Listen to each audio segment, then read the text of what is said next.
All right, the year is winding down, and you know what that means. It's the perfect time to make some smart financial moves. So, we're going to break down 9 key plays you can make before that ball drops to really get a handle on your finances and hit the ground running in the new year.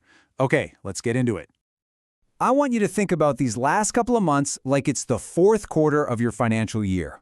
And what you do right now, well, that can make all the difference between a year that was just okay and one that was a major win. So we've put together a full-on game plan to help you lock in that victory. First things first, you can't make any brilliant plays if you don't even know the score, right? So we have to start with the absolute fundamentals, and that means getting a crystal clear picture of your cash situation. Now, the key thing to focus on here is that timeline, 1 to 3 business days. We're not talking about your 401k or your house. This is the money you can get your hands on fast. It's your emergency fund, it's your buffer, it's the cash for short-term goals. Seriously, knowing this number is your first critical step. Okay, next up, let's get the full picture. This means tallying up everything you own, and I mean everything. Go through your bank accounts, check those 401ks and IRA balances, and get a realistic idea of what your house or car is worth. I know, it can feel a little tedious, but this is the offense side of your financial scoreboard. And for every offense, there's a defense. Now we got to look at everything you owe. List out every single debt, credit cards, car loans, your mortgage, the whole shebang. But here's the crucial part. Once you have that list, sort it by interest rate. This one little step immediately tells you exactly where your financial energy needs to go next year.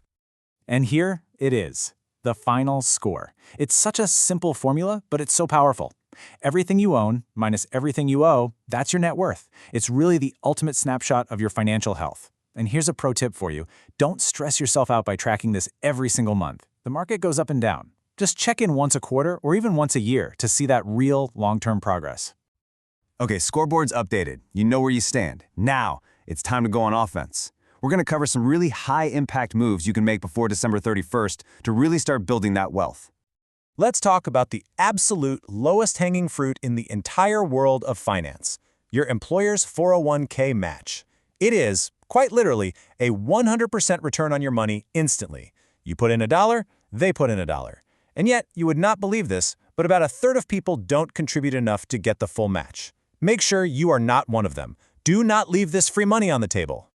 Now for a more advanced move, but man, is it powerful. It's called tax loss harvesting. So let's say you made a nice $7,000 profit selling some AMD stock this year. Awesome.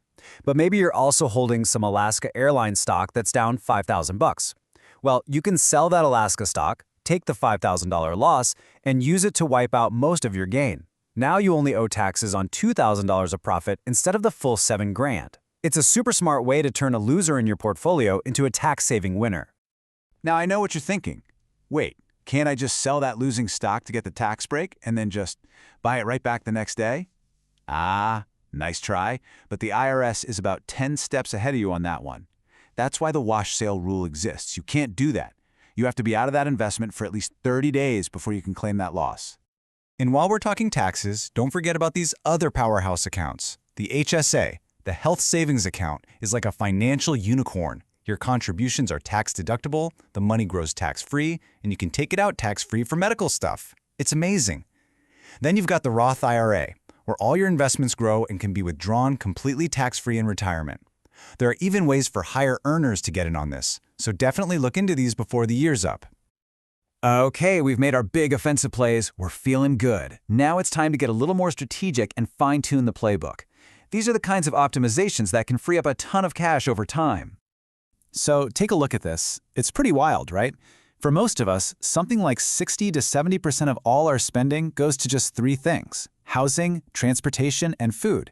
We get so caught up in, cutting out that daily latte, but honestly, finding a way to optimize just one of these big 3 areas will have a way bigger impact on your savings. And here are some super quick wins you can score, maybe even this afternoon. I challenge you, take 1 hour, just 1 hour, and make a few phone calls. Call your cable company and just ask if there's a better promotional rate available. Shop around for your car insurance. You would be absolutely shocked how a few simple phone calls can save you hundreds, if not thousands of dollars a year. Okay, now for a really important question. A real gut check question. If I asked you right now, point blank, what is your savings rate? Would you know the answer? It's one of the single most important numbers in your financial life. It's just the percentage of your income that you're actually putting away to save and invest. So what's a good number to aim for? A really solid target is a savings rate of somewhere between 15 and 20%. And remember, that includes everything. Your 401k contributions, any money you put in a brokerage account, all of it. And hey, if you're not there yet, that is totally okay. The important thing is now you have a clear target to start working towards. So we've looked back at the year. We've tweaked and optimized the present. Now, for the final and maybe the most important part of our game plan. It's time to look forward and define your mission for the brand new year. This quote is just so true. You know how it is at the end of the year, right? It's so tempting to make this huge list of a dozen New Year's resolutions.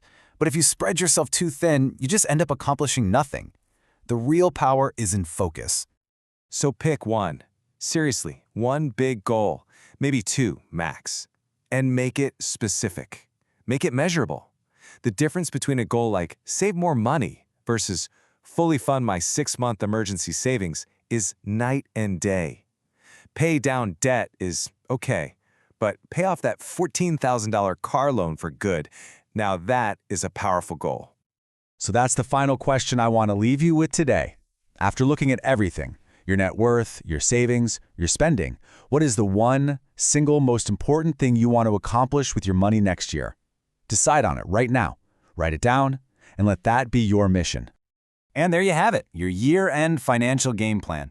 It's really that simple. Know your score, make a few power plays, and set one clear, powerful goal. You do that, and you're going to have a fantastic year.